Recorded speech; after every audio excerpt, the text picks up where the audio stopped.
The 2019 legislative session kicks off next Tuesday. That's when lawmakers will start dealing with a host of hot topics, including mental health, specifically how it pertains to our drug problems and prison crowding. I know one of the specific proposals is going to be to expand what's called the 211 system statewide in South Dakota. Assistant Majority Leader Jim Bolin of Canton says a summer task force studied that issue.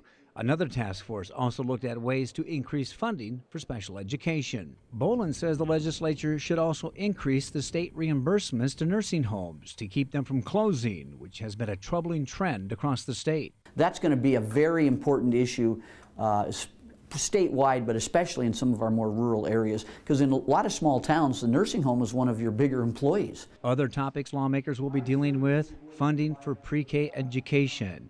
Democratic State Senator Reynold Neseba is going to introduce a bill to create an early education council. Simply so we could start working together to assess the problem of what would it take to be able to fund pre-K education. South Dakota is one of only 7 states with no pre-K funding.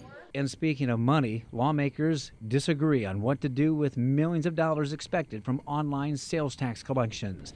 Neseba would like to use some of that money to remove the 1% sales tax on food. Sioux Falls only used to have a 1% tax on food, but we were forced to raise it to 2% for streamlining because we were told someday we'll have an internet sales tax and we'll be able to finally take the sales tax off of food. So I hope we can work on that too.